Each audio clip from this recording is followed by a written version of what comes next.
Okay, first of all, thank you all for coming. And I think I've been looking forward to this evening since Professor Indrasano and Professor Sommerfeld have agreed to do it. I think it's going to be just very exciting, and I expect to learn a lot. Not that I want to put them on the spot, but I expect to learn a lot. And I hope it's going to be very, very helpful to you. I think we've got two absolutely outstanding people. And I think you probably all know Professor Indrasano and Professor Sommerfeld. Amanda, I'm going to ask you to go first. Sure. All right. So I don't know most of you, actually. So maybe I'll do just a brief introduction. Would that be helpful? Yeah? So this is my second year at BU. I'm an assistant clinical faculty member in the counseling psychology department. So I run the community and school tracks of the counseling master's program. So I finished up my doctoral studies in 2009, August 2009, actually. So I'm just really on the other side of this, which is, I think, it's a process that, thinking about dissertation, I think you actually learn more at the end of it than you do going through the process. So if I were to do it again, I would do things quite differently. I don't regret anything that I did in my dissertation, but it was just the experience of going through it and what I would choose to do differently informed by that, which is great, right? Because probably one message that I hope I'm going to leave you with, and Catherine's already heard this before, is that your dissertation is an essential piece of your academic training, absolutely. But it is also just your dissertation. It is not the most important work you will do. In point of fact, you may look back on it and be like, wow, I had no idea what I was doing, right? So, and that's an important piece to hold in mind. And it was actually advice that shockingly I got from Dean Coleman, because he was at Wisconsin where I did my doctoral studies. And he was notorious for sort of saying to students, let's try and keep things in perspective a little bit. You don't want to be in your doctoral program for more than a decade or close to a decade, right? You want this to be one part, and you want your dissertation to launch you forward. And likely you might go through your dissertation and never touch that area of research again. Hopefully you do, because you find it fascinating. But if you don't, this is not a crisis. And it was really helpful for someone to tell me that, because I think when I was sort of coming up through my doctoral program, and even before then, there's this aura, right, around dissertation. Tense, huge, culminating, right? Sunny, sort of ringing true. Yeah? Okay. That it is supposed to be this enormous phenomenon, and it is, and it will totally take over your life, and there's no getting away from that. But it's important to have faculty members who are saying, let's try and keep it also in perspective, right? Okay. So, I have a very informal style, so that means jump up, ask questions as you so choose. So Alan sort of asked three specific questions of us. And the first one was about defining an area of research and also defining your research question, which is such an essential part, because I would say that I think based on probably my own experience going through the dissertation process, watching a lot of my peers go through the dissertation process, and also now seeing students go through it, the piece that is probably most overlooked is actually taking the time to define your research question. Because what ends up happening is people say, oh, here's this interesting area, I'm going to do that, right? So here's this interesting area, and now I'm going to think about my methodology. And skip that crucial step of saying, well, wait a second, what question am I actually asking? Because if we're actually doing research in the way that at least my training suggests, and in the way that I think as a scholar I've come to really believe in, is that our methodology should flow directly from our research questions. We do not design a study because we think a methodology is cool. Some people do, right? So like some people do, like, I really want to do a case study. Let me find a topic that I can do a case study about. Okay, that's one approach. But really what we should be doing is finding areas of interest, figuring out what is unanswered, asking questions to fill those gaps, and then based on those questions, then saying what's the best approach to take. Right? So that's sort of the process. And so maybe I'll kind of break that down a little bit. There's a couple of different ways, I think, of deciding what you want to do your dissertation on. And it has a little bit to do with what the model of the school or program you're at follows.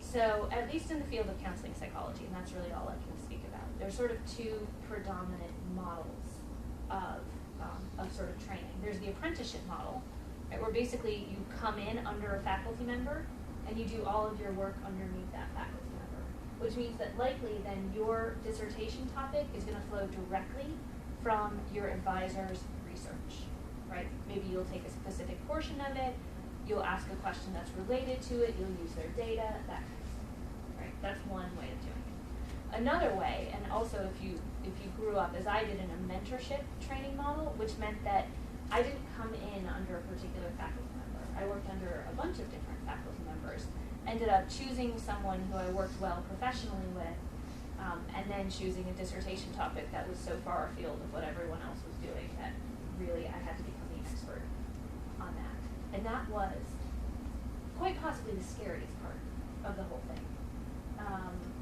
And I think kind of a crucial piece of the dissertation process, that at some point, and different people struggle with this to different extents. I always struggle with feeling like I don't know anything. Or nearly enough, right? I just don't know enough to be able to say I have an answer to this question, because there's always things that feel unanswered to me. So what was great about my dissertation process was that I didn't have a choice other than to just immerse myself in this area of inquiry and become the expert as much as I could.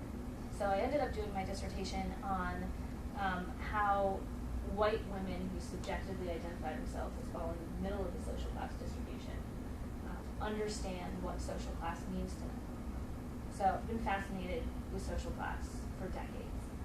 It was in my mind, and continues to be, the most poorly understood cultural variable across the board.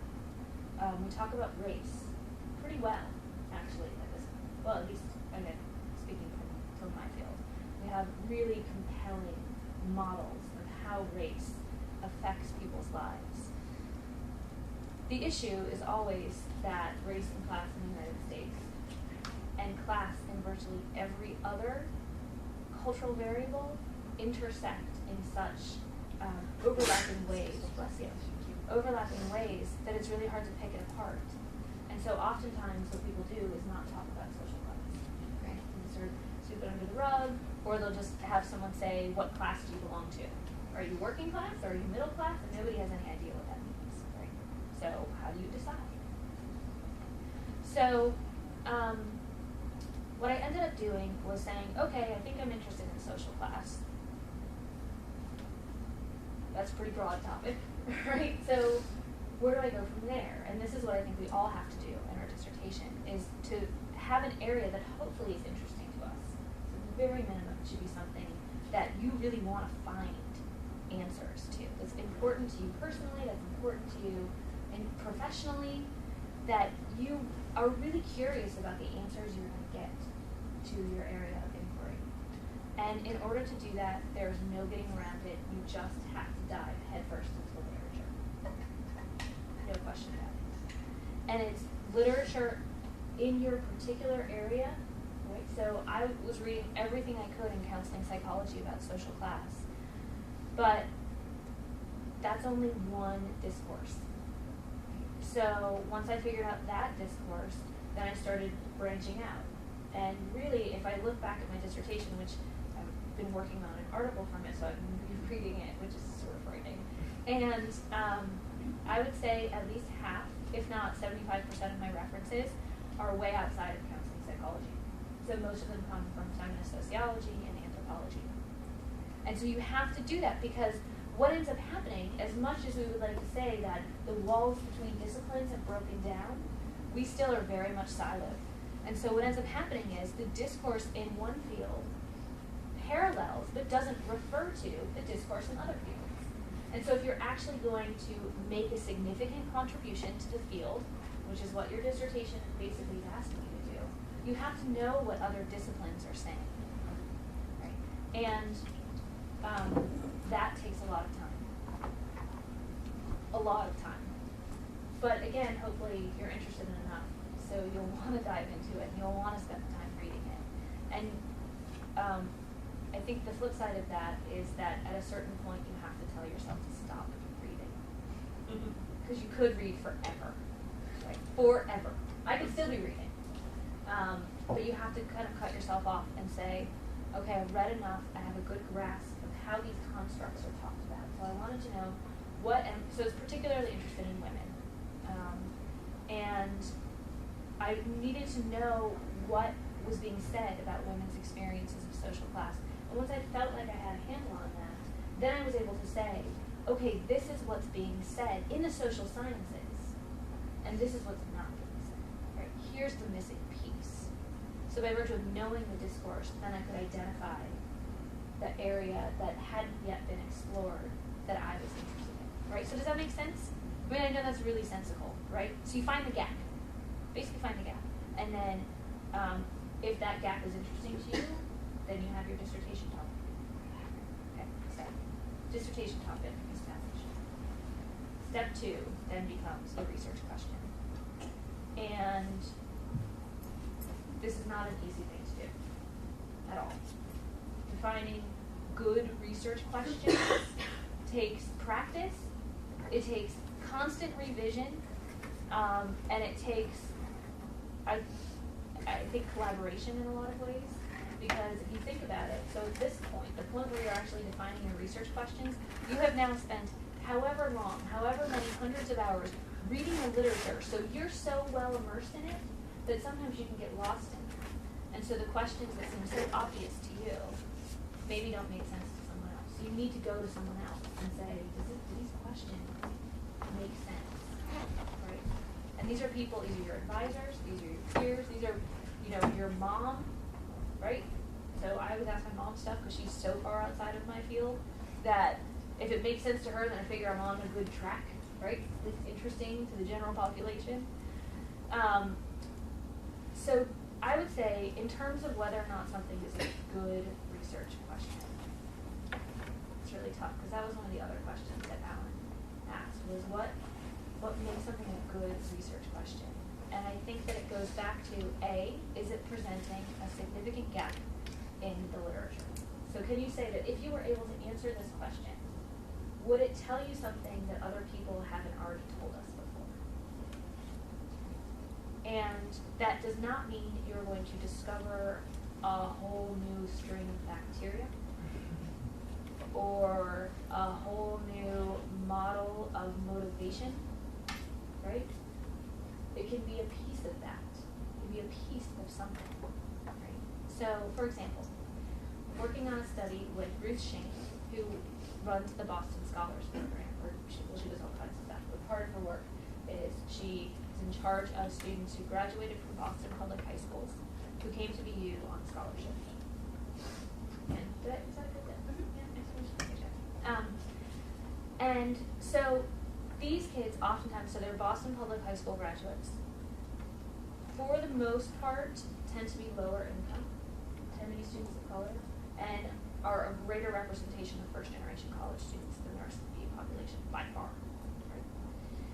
And so this is a great population to work with, because it's also a population I'm really interested in. So at this point, my sort of interest in social class has shifted over into thinking about the experiences of first generation college students and what it takes to get kids ready for that process and get through college. And so I was chatting with Ruth a little while ago, and we really just wanted to unpack a little bit of what are some of the factors that these Boston scholars and also the community service scholars who are also Boston public school graduates, what are some things that are affecting their college experiences? And Ruth, who works with the kids on on a daily basis would say a lot that she often talks to them about the conflict between home and school. So the conflict between family demands and school demands, and how that shapes their experiences. And so we were thinking about this a little bit, and so I dove into the literature about family obligations and family involvement and how that relates to college success. And what was really interesting to me is that there was quite a bit that was written on that topic, right? And the literature basically says that depending upon the extent to which your family understands the demands of college determines whether or not that those family dynamics are helpful to your college experience or not so helpful, right? So that was really interesting and pretty commonsensical, but what was really frustrating for me is that none of the people who were doing research in this area ever identified whether they were dealing with students who were going to college close to home or going to college far away from home. And as you can imagine, that would make a big difference, right? Because if I have to take the T to go home and take care of a grandparent versus hop on a plane to take care of a grandparent, that changes my experience and also the feasibility of the family demands. So we're doing a study right now that's examining how these kids who are necessarily close to home, how their college experiences are being shaped by their family obligations and demands. Right? So that's like one little piece of a pretty well-established area of inquiry, but an essential missing component. Right? Does that make sense? Okay. So then you have your research question, right? You've thought about it, you've consulted with others, and only then can you think about methodology. That would be my rule. This will be my rule for all the students I work with, that we will talk tons and tons about methodology, because I love thinking about methodology. I am, so University of Wisconsin was a really strong quantitative program, and really good training in quantitative research, but I'm a qualitative researcher at heart. And I did a phenomenological study for my dissertation with an advisor who's a quantitative researcher. And I chose him intentionally because I knew he was so skeptical about qualitative research. I knew he would do it. He would make me do it really, really well. So I asked him to be my advisor. He loved that. And then we spent the whole time bickering about methodology. It's great, right? So methodology is such an exciting piece of figuring out your dissertation, because it can take a research topic and turn it on its head, right? And you can answer different types of questions in such interesting different ways, but you can't figure out how you can best answer a question unless you know what you're asking first, right? So once you know that, then you can make the general case of, okay, so I think this needs to be investigated using quantitative methods or qualitative methods. All right, we'll start there. We'll make that distinction first. And you have to be able to support in your mind why you're making one choice versus another. And then you can go from there. Right? Does that make sense to everybody so far? Any questions? No? Okay. So what was the second question, Alan? The second question was, do you remember? Love the list. I have the list. I would help that I didn't get questions. So the second question was about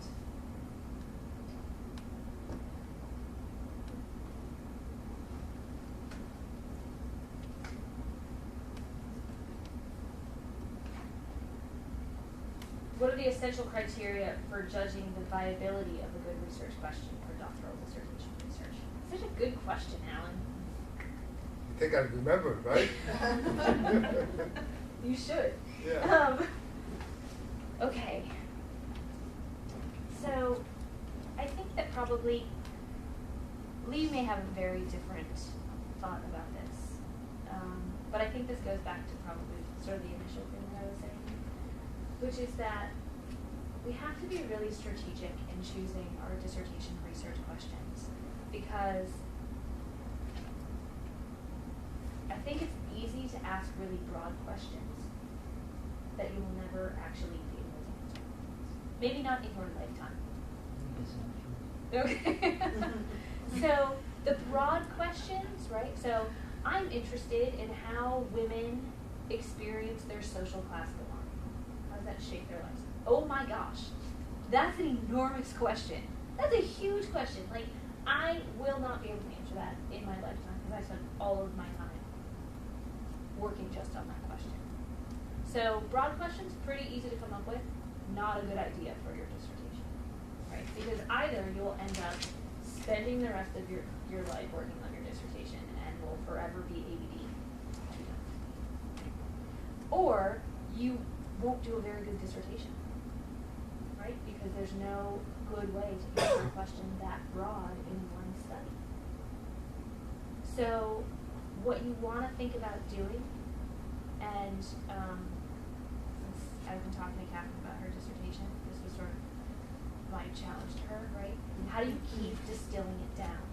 How do you keep drilling down to get to the nugget of what you're actually asking? And what I think is so shocking is that oftentimes the best dissertation questions are the most specific. It's asking to answer just one thing. And that's a beautiful phenomenon, because what that means is that you're not going to look for all of the error and all of the kind of residual stuff that comes along with it. You want to focus in. And then you can have clean methods, right? Then your data analysis becomes more meaningful, all of that. So the challenge when you're actually thinking about, is this a viable research question, is to say, is this as specific as as I'm comfortable making it, right? Is it specific enough that it is still meaningful to the field, while at the same time being as narrowly focused as I can make it? And trust me, your advisor will say, that's too narrow, right? Your advisor will say, at this point you're defining so many of your variables that really you're only talking about two people's experiences. And maybe for whatever reason those two people's experiences really, they're not presenting a significant contribution to the field. So your advisor and the other folks on your dissertation committee can challenge you in that way and say it's too narrow.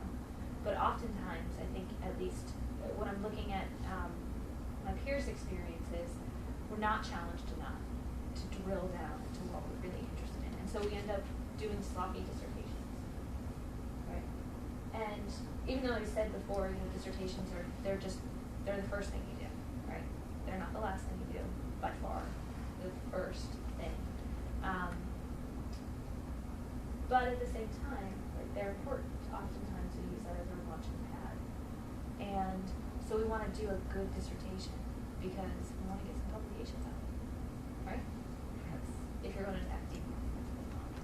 So does that help with the kind of viability of a research question? Do you have questions? When you find that you drill down so narrowly though, and you end up doing your research and you have all that other stuff, do you feel like you want to expand it? Well, I found that just in one course, like taking the qualitative course, I had all this other stuff that I hadn't thought about, and I was like, should I change my research question? Well, so that's such a great point. But remember, dissertation is one thing. And oftentimes, what you end up having is a lot of beautiful data that you're not going to use for your dissertation, but you have it, and then you use it for your next study. Right? So I've had finished my dissertation. Part of my training is also clinical training, so I spent a year working as a psychologist. And I finished my dissertation before that. So I actually finished my dissertation in 2008. May 2008. So I've been sitting on this for a while now. And I can't even tell you how many times I've read it. Really, innumerable times. And I was just the other week sitting down with a colleague who was a really good friend of mine who's over in OT, and she was just reading over an article, and she asked me a question about my data that I had never even thought to ask myself.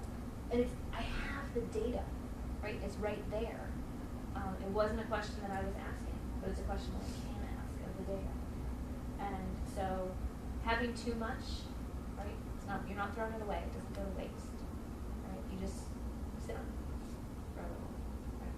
Or if you're just really, really filled with time and energy, then maybe you do that on the side while you're also working. Right? Because we all have tons of time for that, right? Exactly. Any other questions about that?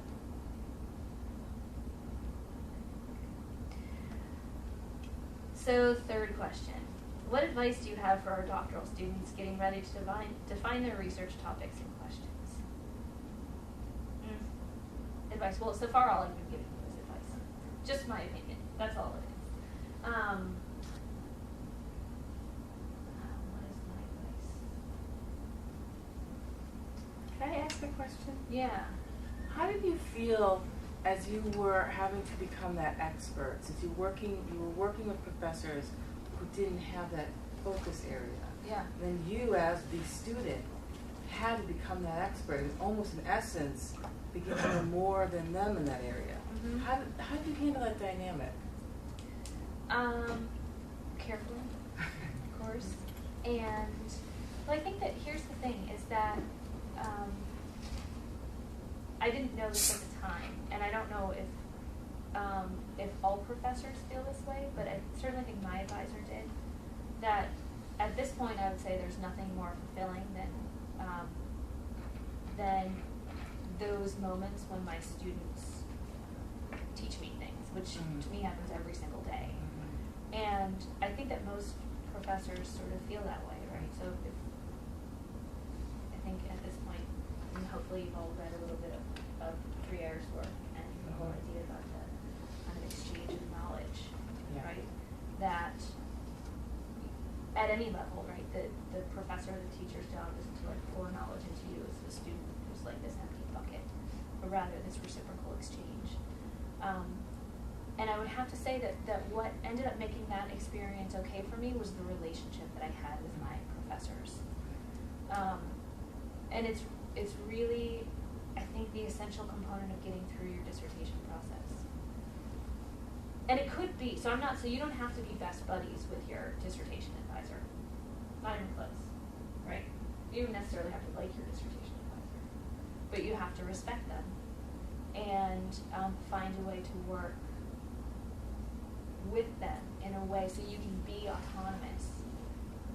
Because at least at the dissertation level, like I don't want to be holding my students' hands, right? Like I want that's the sort of step before you are then graduated, right? So I think I got a lot of encouragement of becoming that expert, and I think it was actually my dissertation advisor who said, you need to be the expert about this. I don't know anything about this. Which was great, but he also then at the same time said, but there are professionals in the field who do know about this, so let's reach out to them, let's make those connections, which ended up being really helpful, right? Because as a student, and I think probably at all stages of our careers, we're not going to know everything, and there's too much to know, and so it's really important to rely on your colleagues and to make those connections as best you can, and to reach out to other faculty members if it's at AU or somewhere else, and kind of tap into people's expertise. Right? People love talking about themselves. Right? So usually professors are really happy to talk to graduate students about the work that they're doing. Right? If it's anything like methodology to constructs and things like that. Right? But it was anxiety provoking, for sure. Can I ask a question? Yeah, of course. So how did you pace yourself? So one of the scariest things is my advisor saying to me, your deadlines are your own now. How do you pace yourself? How do you set those deadlines and guidelines, and just how do you pace yourself? I mean, you said before at a certain point you have to stop reading, but how do you know when that point is? And you know, you just said your advisor didn't understand these things. So how do you pace yourself so you're constantly moving forward? Yes. So let me tell you what I did. So I said I had to do this year-long clinical training. And most people in counseling psychology will go and do it's called their predoctoral internship. Right? They'll go and do their predoctoral internship without having finished their dissertation. And every single one of them said to me, finish your dissertation because you don't have time. You're working like 80-hour a week, dealing with pretty heavy issues. You're not going to think about your dissertation. So I had a deadline for myself, actually. And this, I would actually suggest this. So you want to work backwards. Right? When do you want to be done? And then what does that mean about, so if you say, I want to be totally finished, like handed in, defended, revised, etc. by this date, So what does that mean about when you have to have your defense? And what does that mean about when you have to, right, when you have to have your draft to your advisor and when you're gonna do your hearing? And these aren't things that are necessarily set in stone, but I've always found, because otherwise time can get so far away from you. And it really comes down to, I think also at the same time, realizing that you're never gonna feel finished. You're always gonna feel like there's more revisions you can do. And that's just the way it works, right? So setting those deadlines for yourself, and I think working backwards ends up being really important, right? Because otherwise, what's your target, right? So you have to establish that target, and it might change, yeah. But then you hold yourself accountable to that as much as you can. And I actually had weekly writing deadlines with my advisor. So quite literally every Monday, I would send him stuff. He was willing to do this with me, right? Some advisors aren't for very good reasons because they think that students need to be a little bit more self-directed.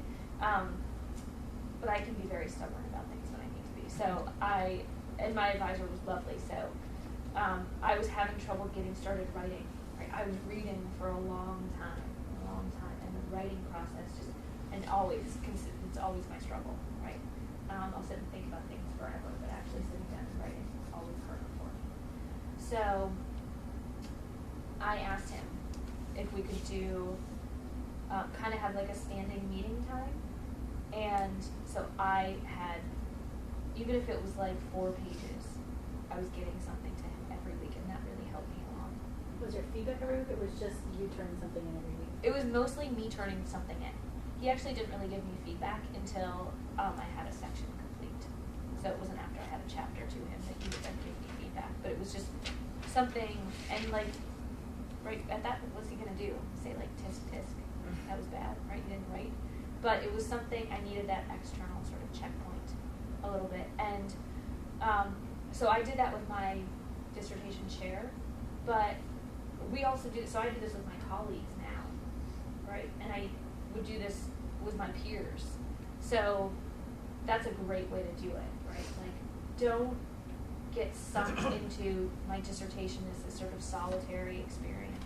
Like, I would say that during your dissertation process is a time, more so than any other time, to reach out to your peers and have writing groups, right? I had writing groups with people who were like way outside of my field, with like people who were getting their PhDs in history, who were friends of mine, right? Who we would meet on a weekly basis, and it wasn't always that we could give each other helpful feedback, but we could at least say, this is what I got from what you sent to me to read. And it was a great way of keeping yourself accountable and also getting insight into other people's writing styles, which is so helpful, right?